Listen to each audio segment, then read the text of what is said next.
Thank you very much for coming for our PC today to all the media. And then selamat tahun 2019 to everybody as well. Actually, today is a very special day for me. Not because it's my birthday, it's my mother's birthday actually. She's 83 years old and it is a wish. And that wish was fulfilled by our Supreme Council today. All members unanimously, without exception, every Supreme Council member is in support of contesting in Cameron Highlands P78, P078. So, and of course, and the Chalon is myself. They have recommended me as the Chalon. Yeah. And I think I'm glad to give it a try. I think to make the by-election in Cameron Highlands more exciting, I think we should contest actually. So it will become a more exciting election. Usually we will have two parties and then you will have one or two, what do you call it, bebas candidates, independent candidates. But in these circumstances, we will probably have another party. We have been called by a few parties who are contesting to work with them, but nothing concrete have come about it.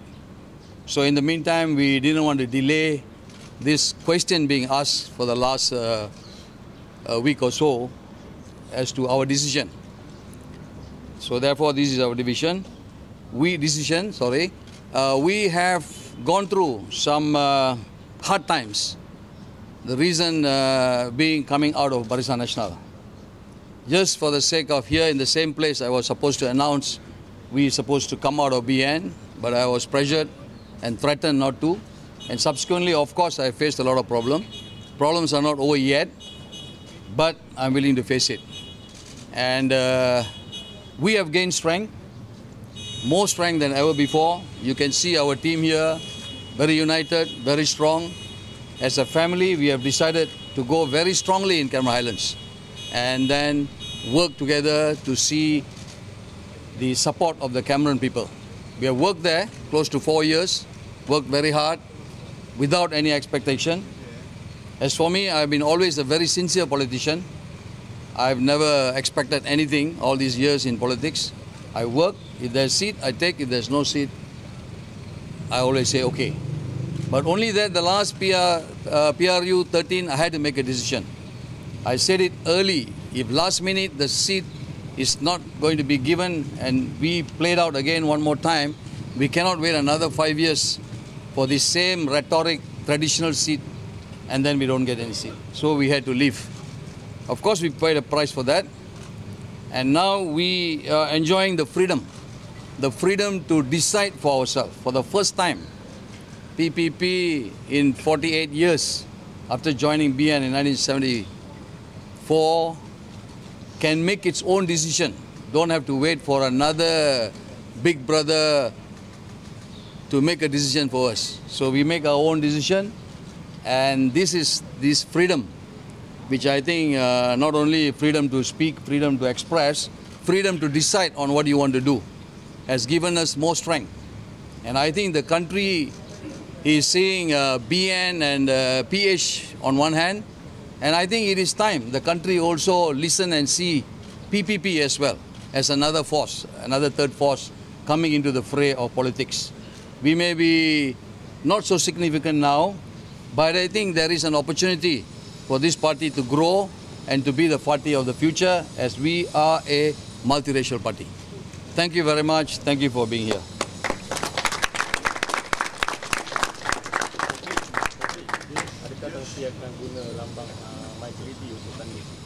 Lambang kita akan decide.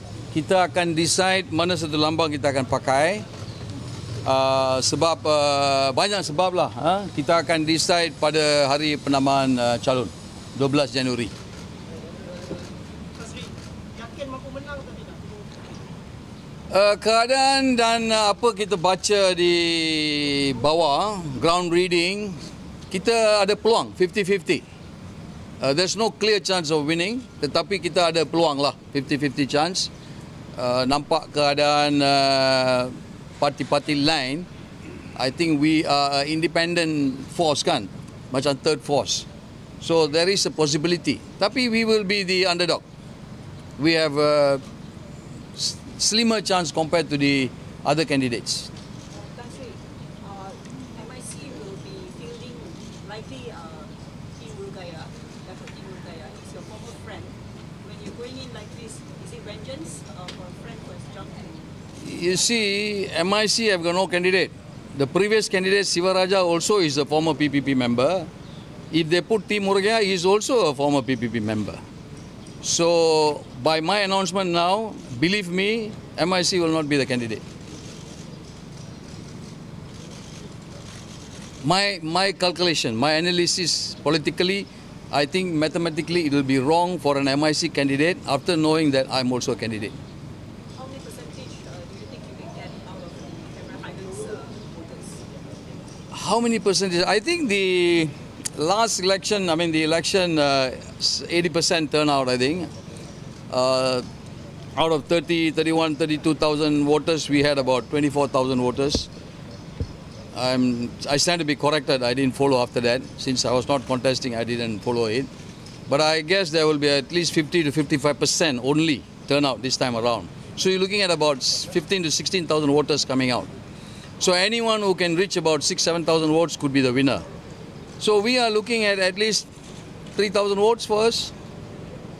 You're not going in to win? We are going in to win. I'm giving you a what do you call realistic answer that we are looking at existing 3,000 votes in our hand. So the balance, of course, we have to work hard.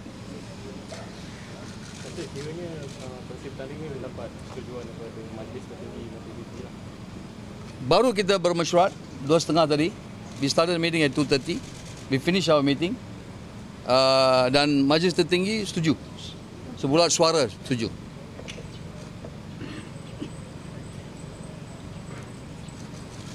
What other parties that you have consulted regarding the by-election before you announce the No, this is our decision. Our decision whether, you see the unique situation. We have a very unique situation.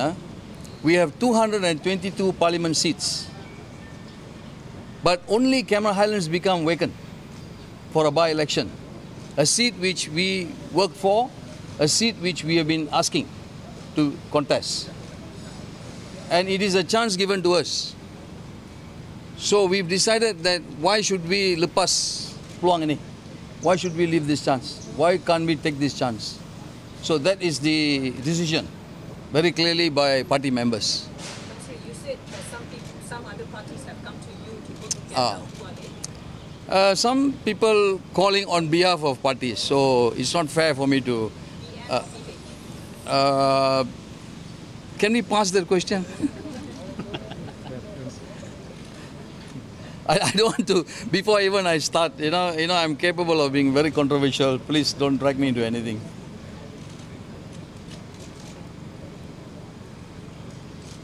What are the issues that you're going to champion in Cameron Highlands? Cameron Highlands has always had a problem of labor issues. We all were farmers, my grandfathers, my grandparents, we all were farmers there. We all had a little bit of land, which we don't have anymore.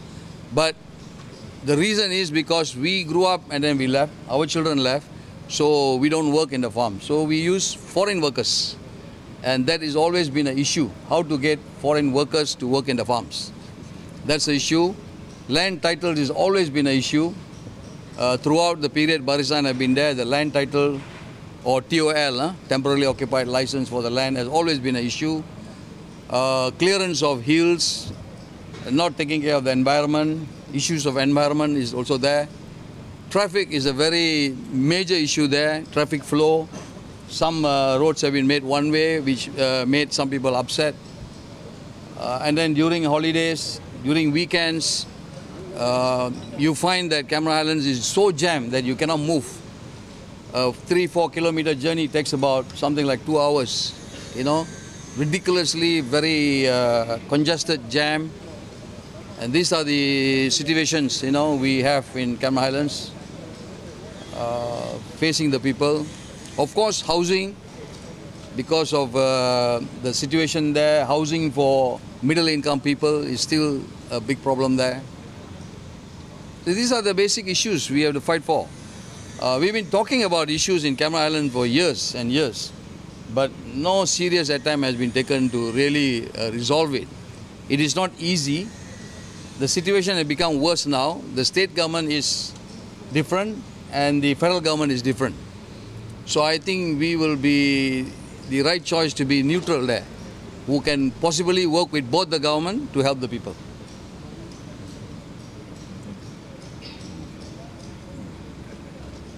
And of course the Orang Asal settlement, you know, we have been very close to the Orang Asal, and they need attention, different kind of attention for them. It's not just that giving them handouts. They need attention, education for their children, moving out of where they are, housing for them, clean water for them, electricity for them. Some of those people, they still live in situations where they don't have electricity. These are the issues which has been going on for years, since when I was, growing up there. How many members do you have in India? Well, we used to have something like 600,000 members. We had one group who acted very uncivilized during the PRU 14 because I wanted to pull out, and this group were in cahoot with the leadership of BN and attempted in an uncivilized manner to remove me on. Hopefully they get into civilization quickly and come and work with us as a team. So with that split, we don't know what membership we have, because all records, whatever documents we had has been stolen. But on our data, online data, we still have the 500,000. We will have to redo our data, recheck, and probably we will have to issue new membership cards to identify new members. We are going to go for quality. No longer we're going to go for quantity. We want to go for quality members. One thing, we thank God that all the virus in the party are no more there. We are properly sanitized, cleaned, and we are fresh and devoid of any diseases now. Martin Dennis still regards himself as a president. So Who? Martin Dennis still regards himself as a president. So if he has another He has got nothing to do with the. You can check with ROS. So please, to the media, I must say something. Don't get confused. Still right, disputed president, former president. Go to ROS, make a call, just make a check. If you want documents, I can give it to you. ROS have clearly maintained I'm the president. What they did is against the law, against the constitution. I must say something here. I'm taking to say it. PPP always had the issue of removing president from 1975-76, since SP Srinivaskam died. The president SP Srinivaskam died. After that, every president come, they remove. They keep removing the president by having secret meetings. In 1996, we amended the constitution. The constitution was amended, put in a very specific special clause. No president can be removed in an AGM by way of election or with the knowledge of the General Assembly. So what attempt they did was without understanding the constitution, without knowing the constitution. So in my PPP, Article 9.13, you cannot remove a president. Even I cannot resign. My resignation was not legal, not correct. I cannot hand over to another person. And no one can replace unless it is an EGM or EGM, period. So ROS recognizes this. That's it. I have been called by the Pandafta and said, you are the president, please settle with Maglin de Cruz. I have called Maglin, we had 3 meetings, he doesn't want to settle. All right, that's up to him. So that's why their act is an uncivilized act, without knowledge of the constitution, without following rules and regulation. You cannot take a Barisan Nasional Secretary General's letter and do a discipline on any member of the party. The party's constitution 6.9 article very, very clear. It has to be a complaint from a member, not from an outsider. After this issue was brought out, they manufactured 2 letters by members back in an attempt and say, no, it was a member complaint. Too late. We know all this. And you cannot even do discipline because, as I said, president cannot be removed. So when a president cannot be removed by having a midnight meeting in a hotel somewhere, middle of the night, 12 o'clock, and he remove president. How do you call for a Supreme Council meeting without the president? The constitution is very clear. The president calls for the Supreme Council meeting. So without the president, if you have any meeting, it is illegal. And you should have a meeting in HQ, not in some pub or hotel or in Cobra Club or something like that. I was told it was in Cobra Club, I don't know. So. Will you seek for reconciliation with the party? I have offered him reconciliation. I have offered him. Even now, I'm saying, come back to civilized ways, admit your mistake, you made a mistake, you started a problem or an issue which you can't solve. Now the members are misled, but we are still strong, we are stronger. I'm willing to accept.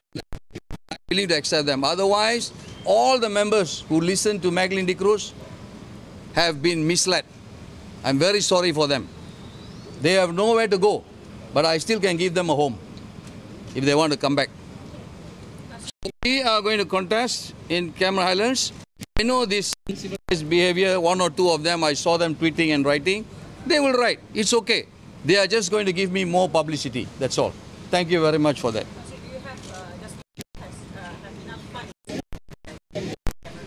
I think the situation of election now is no longer issue of funds. Everybody will be scared to issue money in funds now. It will be more of manpower, more of different tactics and different strategies. I think using funds will be very, very dangerous. So fund will not. I can make a plea. Any of my friends who are listening to this PC today or listening to it in TV, radio afterwards or wherever they are putting live, if you have money, if you want to fund, if you want to donate, please donate, call us, find a way how to get to us, make some donation to us, we will accept. We already had a first donation just now in the meeting, 100,000 by somebody. So we will have more donations if coming, we will be very happy. Any media people want to donate also, terima kasih. Huh? No, there's no target, no nothing. There's no target. We are good people, we are sincere people. I said I've been a sincere politician. I have now very sincere members with me. Those who have been artificial have left, not here.